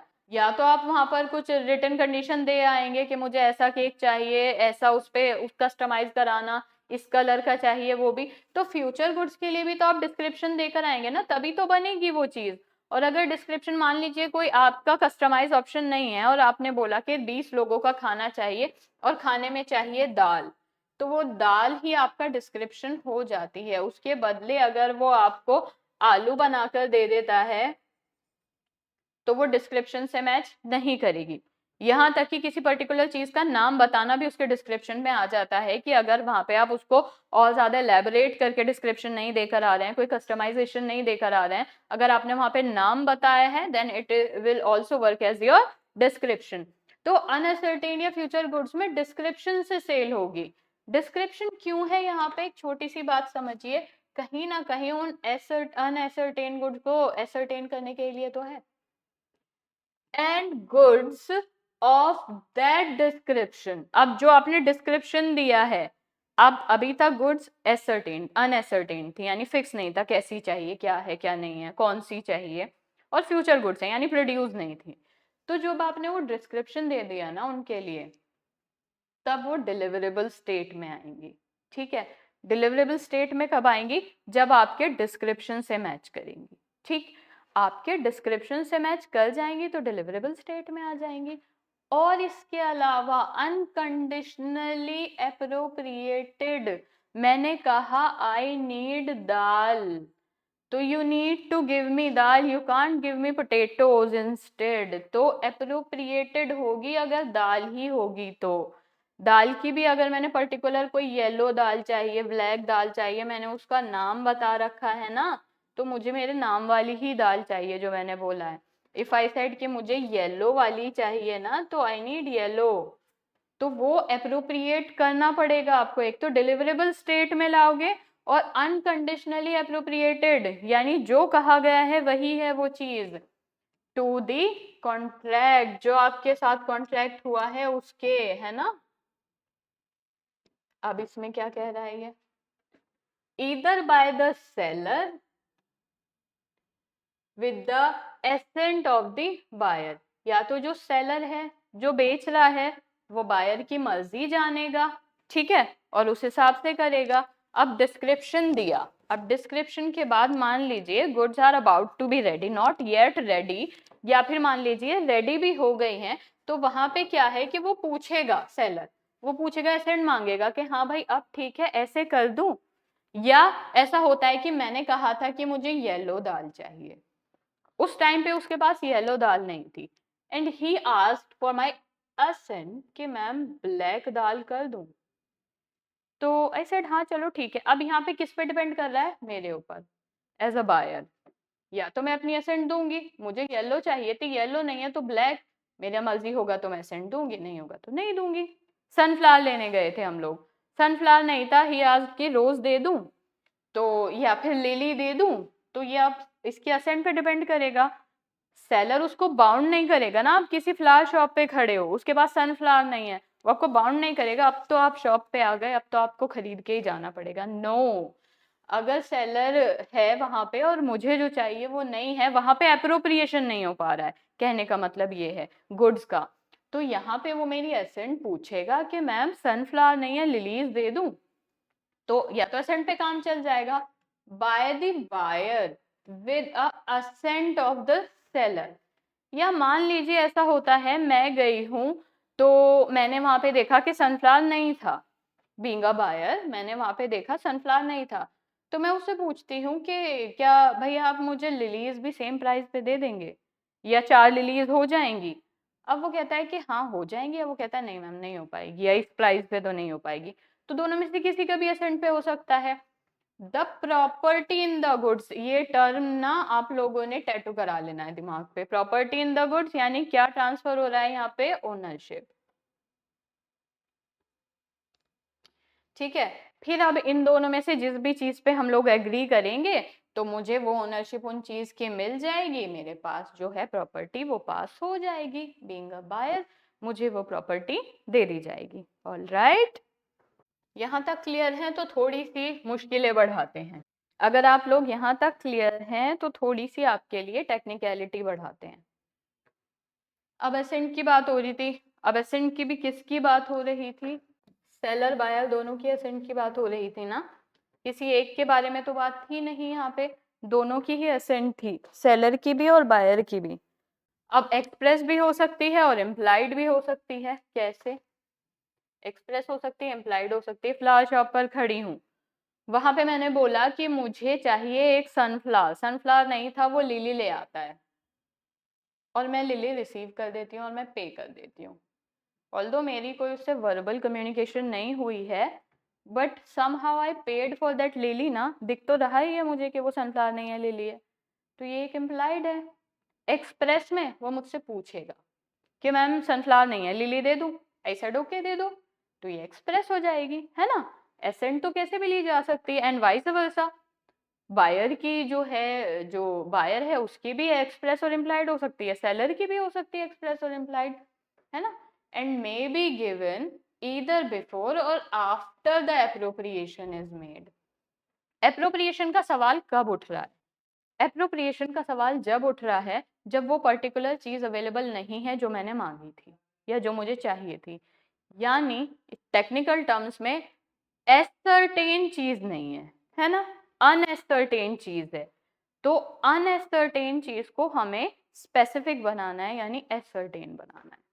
सनफ्लावर मांगा था नहीं है, तो यानी यहाँ पे लिली है, लिली का मुझे एप्रोप्रिएशन देना है कि मुझे लेनी है नहीं लेनी। बास्केट में फूल थे बहुत सारे, वो एक उठा के ला रहा है, जब तक वो बास्केट के अंदर थे तब तक अनएसर्टेन थे, फिक्स नहीं था, कुछ भी स्पेसिफाइड नहीं था, वो एक फूल उठा लाया, मैंने हाँ कहना है कि ठीक है, मैंने मना करना है, वो एप्रोप्रिएशन है, ठीक है। तो ये कह रहा है कि जो असेंट है वो कभी भी दी जा सकती है, हो सकता है कि पहले दे दो, है ना, एप्रोप्रिएशन करने से पहले दे दो, या हो सकता है कि अप्रोप्रिएशन करने के बाद दे दो। वो वहीं पे ही खड़ा है लेकर और आपने कह दिया, आपने नोट कर दिया, हाँ चलो ठीक है। तो ये आपने अप्रोप्रिएशन करने से पहले बता दिया ना उसको। वो बास्केट में ही था, उसने कहा कि नहीं आपको कुछ नहीं दिख रहा है कौन सा फ्लावर है कौन सा नहीं है, सब बल्क में है। उसने कहा सनफ्लावर नहीं है, लीले ले लूं, यू सेड यस। तो ये बिफोर और आफ्टर वाला किसी भी केस में जा सकता है। एक और टेक्निकलिटी तैयार है हमारे लिए। क्लियर है ना हम लोग यहाँ तक? कोई कंफ्यूज तो नहीं हो रहा? इतना क्वेश्चन, अब जब क्वेश्चन देखोगे ना तो आपको आइडिया हो जाएगा कि इस एरिया से पूछा कैसे जाता है। तो अभी जिसको लग रहा होगा ना कि ये याद नहीं हो रहा है, समझ नहीं आ रहा है, आपको 2 मिनट में आइडिया हो जाएगा कि इतना तो पूछा भी नहीं जा रहा है, जितना पूछा जा रहा है उतना हो जाएगा। एक चीज और कह रहा है, डिलीवरी टू कैरियर। एक चीज होती है एप्रोप्रिएशन, क्या होगा ना कि अभी जो हमने एग्जाम्पल लिए वो हमने यही लिए कि हैंड इन हैंड डिलीवरी हो रही थी। फ्लावर शॉप पर खड़े हैं, दाल के लिए खड़े हैं, हैंड इन हैंड हो रहा था सब कुछ। क्या हो कि दूर किसी जगह से कोई चीज मंगाई जा रही है और वो वहां से ट्रेन में आएगी, या किसी शिपमेंट कोई ऐसा हो रहा है बहुत दूर से हो रहा है, वहां पे भी तो एप्रोप्रिएशन की जरूरत होती होगी ना। मान लीजिए आपने कोई पर्टिकुलर चीज ऑर्डर की थी और वो नहीं है वहां पे उस टाइम पे, तो वो आपको अगर एक दो ऑप्शन दे रहे हैं, उन्होंने आपको ऑप्शन दिया कि मैम ये नहीं है, सनफ्लावर नहीं है, लिली है, और वो कहीं बाहर से आ रहा है, आप बहुत दूर से मंगा रहे हो, रेल वगैरह में से आएगा, तो अभी तक आपने हाँ या ना का जवाब नहीं दिया। आपने नहीं बोला कि हाँ चलो ठीक है कोई नहीं, या आपने मना भी नहीं किया और आप तक सवाल ही नहीं पहुंचा कुछ भी, लेकिन उसने ना वो डिलीवर करने के लिए भेज दिया आपके सवाल के जाने बिना। फिर क्या होगा? इस चीज को भी पहले आप लोग बैरेक में पढ़ेंगे, फिर वहां पे ब्रेक है तो थोड़ा ब्रेक डाउन हुआ है तो आपको थोड़ा कंफ्यूजिंग लगेगा। बैरेक में आपके लिए थोड़ा इजी लगेगा लैंग्वेज पढ़ना। Where in pursuance of the contract, यानी कंप्लीट तो करना ही है कॉन्ट्रैक्ट। अब आपसे फ्लावर खरीदने की बात हुई है तो कॉन्ट्रैक्ट तो कंप्लीट करना पड़ेगा। वो फ्लावर नहीं है तो हम कोशिश करेंगे कि शायद कोई और पे मान जाए बायर, हमारा कॉन्ट्रैक्ट कैंसिल ना ही करना पड़े। तो परसुएंस के लिए जो सेलर है delivers the good to the buyer, deliver करेगा गुड्स बायर को, और to a carrier or to or other bailee, या तो करियर ट्रेन वगैरह में जानी होगी, किसी ट्रांसपोर्ट में जानी होगी तो उसको हैंड ओवर कर देगा कि भाई ले जाओ, या फिर अदर बेली को। ठीक है, चाहे वो बायर के नाम पे हो या नहीं। कई बार गुड्स ना सीधा ट्रांसफर नहीं होती, कई बार गुड्स पहले बेली को ट्रांसफर होती है और बेली के बाद बायर को जाती है। ऐसा बेलमेंट के कॉन्ट्रैक्ट में हो जाता है। अभी हम बेलमेंट नहीं पढ़ रहे हैं तो हमारे लिए इंपॉर्टेंट है सिर्फ वर्ड्स पकड़ने। कैरियर वर्ड याद रखना, एक्सप्लेन नहीं कराएगा वो आपसे, बेली वहां पे एक्सप्लेन नहीं कराएगा, बट वो ये जानना चाहेगा कि क्या आपको पता है कि वो बायर से पहले बेली को चली जाएगी। तो आपसे क्या कह रहा है ये कि जब ट्रांसमिशन में मतलब कैरियर के पास जाए या बेली को दे दी जाए, बायर के नाम पे दी जा रही है नहीं, वो एक अलग चीज है। यही आपका सेक्शन कह रहा है for the purpose of transmission, यानी वो या तो कैरियर को दे रहा है या बेली को दे रहा है। किस लिए दे रहा है? कि भाई ट्रांसमिशन पहुंचा दो बायर तक, transmission to the buyer. Carrier को देना या बेली को देना, दोनों का एक ही मकसद है उसका, कि उसको ट्रांसमिशन टू दी बायर, है ना। And does not reserve, does, इस लाइन को अंडरलाइन करिए, does not reserve the right of disposal. अगला सेक्शन ही इस पे है।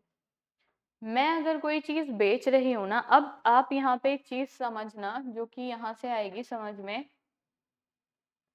कि कैरियर में जा रही है या बेली के पास जा रही है, दोनों सिचुएशन में अभी ये जो गुड्स हैं इनकी जो ओनरशिप है वो अभी किसके पास है? अभी तक वो सेलर के पास है, क्योंकि वो बायर तक पहुंची नहीं है।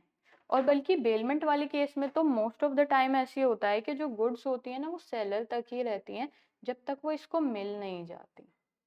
ठीक है, तो यहाँ पे ये यहाँ तक की चीजें तो समझ आ गई हैं हमारे, कि डिलीवरी कैरियर से हो रही है presence of the contract, contract को पूरा करने के लिए। अब जो सेल है डिलीवर कर रहे हैं हम गुड्स की, बायर को डायरेक्टली दे रहे हैं या किसी कैरियर में दे रहे हैं या बेली को दे रहे हैं पहले, बायर के लिए दे रहे हैं, वो जो बेली है आपका वो बायर के नाम पे है या नहीं है। तो इन सारी चीजों में जो है ना, पर्पस ही सारे काम करने का, बेली को देने का, कैरियर को देने का यही है कि transmission to the buyer, buyer तक पहुंचा दो इसे, ठीक है। अब यहाँ पे क्या है कि and does not reserve the right of disposal. अब जो आपका सेलर है वो अपने पास उसका राइट, डिस्पोज ऑफ करने का राइट रिजर्व नहीं रखता है। जब मैं आपसे ये कह रही हूँ कि ओनरशिप अभी आपके बायर की ही है उस पे, तो डिस्पोज ऑफ का राइट किसका होना चाहिए, बायर का होना चाहिए। लेकिन ये एक ऐसी सिचुएशन बता रहा है कि वो यहाँ पे राइट रिजर्व नहीं कर रहा है, आने वाले सेक्शन में करेगा। यहाँ पे वो उसने अपना ये राइट रखा ही नहीं है, कैरियर में भी है या बेली पे भी है, तो उसने राइट अपने पास नहीं रखा। नहीं रखा मतलब कि अगर उसने सनफ्लावर की जगह लिलीज पहुंचा दी, तो फिर अगर बायर ने एक्सेप्ट नहीं की मान लीजिए, तो इसको डिस्पोज ऑफ अब कौन करेगा। कॉन्ट्रैक्ट कैंसिल करके वो ये कह सकता है कि भाई नहीं ये तो मेरी गुड्स है, नहीं लेनी ना मत लो, I have a right to dispose them of, नहीं दे रहा मैं आपको। वो यहाँ पे ये राइट रिजर्व नहीं कर रहा है, ठीक है। He is deemed to have unconditionally appropriated. अगर कंडीशन रखता ना वो, तो वो ये कहता कि चलो आप पहले गुड्स अनएसर्टेन थी ना, फिक्स नहीं थी, और मैंने उन चीज को डिलीवर करने के लिए आप तक पहुंचा दिया है, तो अगर आप डिलीवर नहीं करोगे आई हैव द राइट, मैं कंडीशन रखता हूँ, नहीं लोगे ना तो मेरे फ्लावर्स मेरे पास वापस आएंगे। यहाँ पे वो इतना फेथ दिखा रहा है, वो राइट ही नहीं रिजर्व कर रहा है। उसके पास बैक ऑफ द माइंड कुछ ऐसा फेथ करने के लिए होगा कि अनकंडीशनली उसने सोचा कि अप्रोप्रिएशन है गुड्स का, सनफ्लावर की जगह अगर लिलीज भी जा रहे हैं तो कोई बात नहीं, वो जो कॉन्ट्रैक्ट के अंदर गुड्स हैं। तो यहाँ पे वो अनकंडीशनल ट्रांसफर हो रहा है। Somehow he has reason to believe ना कि अगर मैं सनफ्लावर की जगह लिली भेज दूंगा then they will accept it. अब उसके पीछे रीजन कोई भी हो सकता है, वो तो हमसे नहीं पूछा जाएगा। यहां तक। अब ये जो है ना रिजर्व वाला राइट, ये क्या राइट रिजर्व होता है नहीं होता है, ये आपको यहाँ तो नहीं समझना, ऑल्दो इस सेक्शन में ये आपको आगे समझना पड़ेगा, ठीक है। एक छोटा सा केस और लिख लो।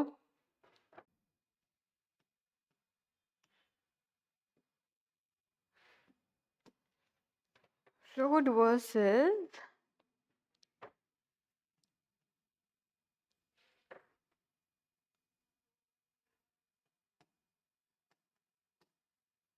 ट्वीट्स, थोड़ा साफ लिख दो।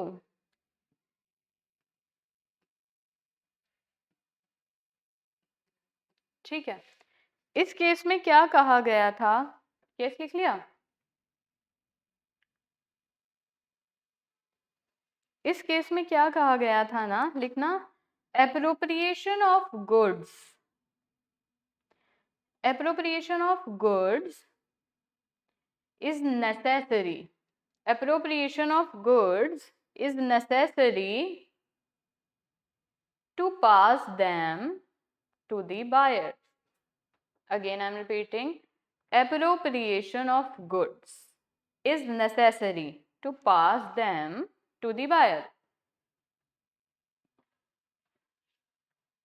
Appropriation of goods is necessary to pass them to the buyer। ये सिंपल सी लाइन है, आपको समझ ही आ गई है कि अगर प्रॉपर्टी पास करनी है तो उसके लिए एप्रोप्रिएशन बहुत जरूरी है। अब आप मुझे ये बताइएगा अपनी अपनी स्ट्रेंथ के हिसाब से क्वेश्चन करें या सेक्शन नंबर 24 25 कर लें फिलहाल, या दोनों की स्ट्रेंथ नहीं है आप में, जस्ट लेट मी नो। 24 25 करा दूं फिलहाल लास्ट मिनट्स में, या फिर थोड़े क्वेश्चन देख लें, ये कल कर लें, whatever you said। questions, Neha, Nandini, questions, okay, Tathagat, Aditi, okay. चलिए क्वेश्चंस पे आते हैं, यहाँ इसके बाद ना 24 से कल कंटिन्यू करते हैं। Now move two questions, future goods, ठीक है जतन। चलिए अब आप लोग मेरा क्वेश्चन सुनेंगे और फिर हम आगे करते हैं। अगला क्वेश्चन है हमारा ये तो इजी है, आप लोग पहचान जाएंगे। ध्यान से सुनिएगा। क्या कह रहे हैं आप जतिन? प्रथा?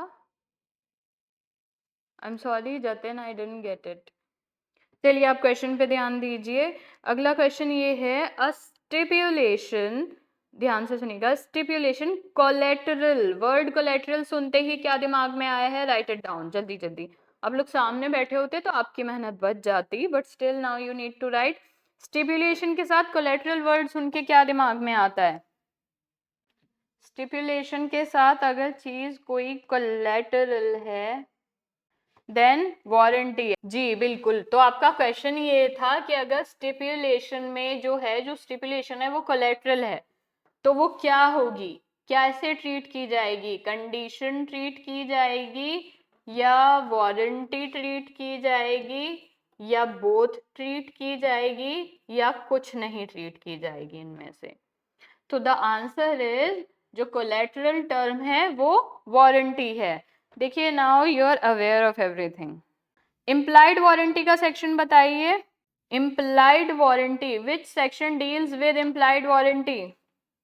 Tell me, the question is which section deals with implied warranty? Options चाहिए। एक ऑप्शन है आपका सेक्शन 14A इम्प्लाइड वारंटी से वो करता है, सेक्शन 14B इम्प्लाइड वारंटी से करता है, 15 करता है, या फिर 16 का 2 करता है? बताइए इम्प्लाइड वारंटी इनमें से एक बताइए, ABCD।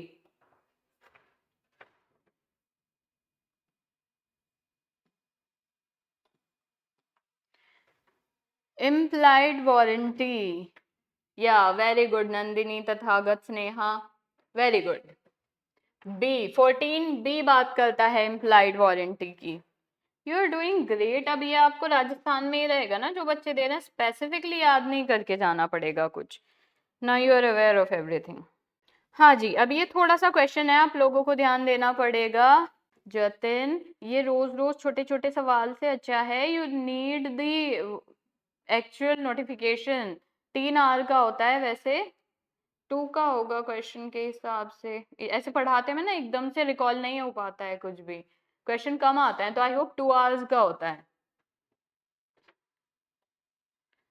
चलिए क्वेश्चन पे आते हैं। क्वेश्चन क्या कह रहा है हमारा? Where the price of the goods under a contract of sale is to be fixed by the valuation. पहली लाइन सुने, where the price of the goods, goods का जो प्राइस है कॉन्ट्रैक्ट का वो फिक्स होना है, वैल्यूएशन करेगा third party, by valuation of third party, है ना? कराया था इस बारे में, पर वो वैल्यूएशन नहीं कर पाता है, third party will fail to valuation, ये भी मैंने आपको अच्छे से समझाया था।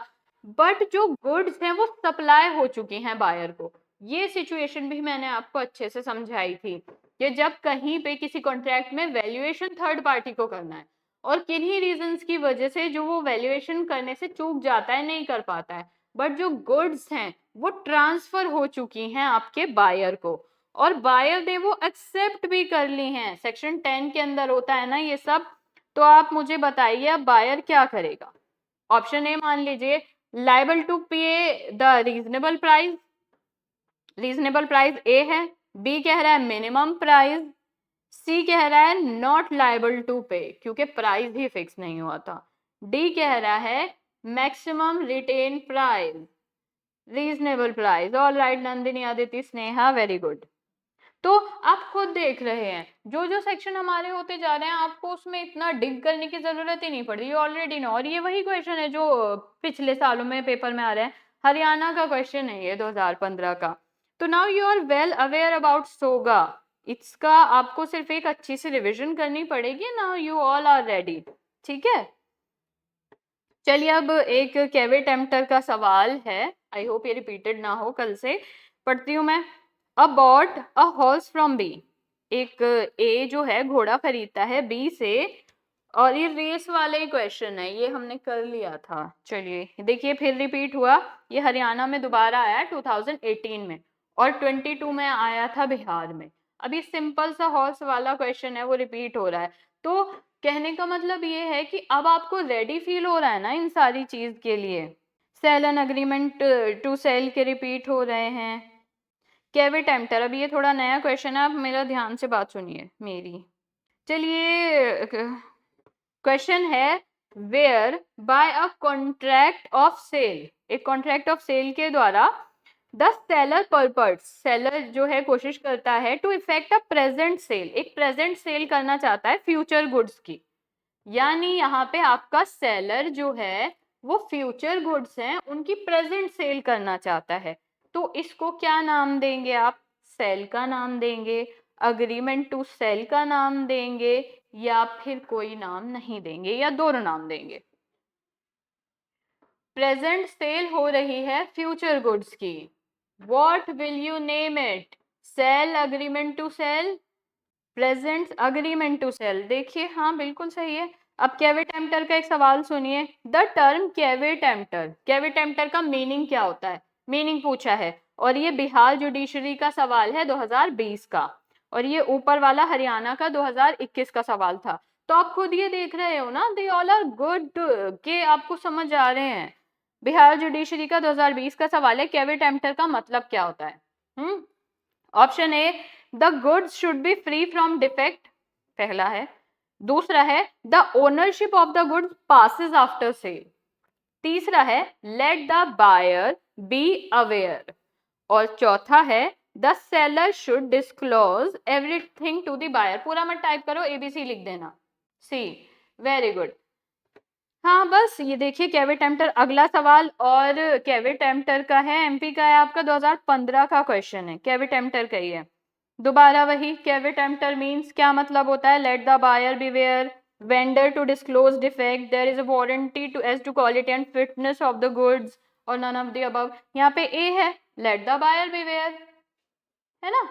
वही क्वेश्चंस आ रहे हैं जो आपको पता है। अच्छा ये थोड़ा सा अभी इस चैप्टर का सुनिए, चैप्टर 3 के क्वेश्चंस कल कर लेंगे, यहाँ पे 2 तक कंप्लीट हो गया, आपको नोट्स भी देने हैं।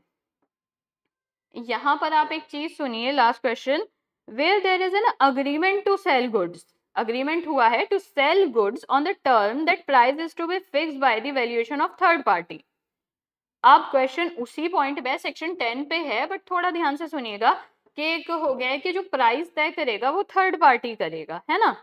अब वो जो थर्ड पार्टी है वो अपनी मर्जी से नहीं करता है प्राइस फिक्स, किसी का कोई फ्रॉड नहीं है, कुछ नहीं है, पर वो करता ही नहीं है।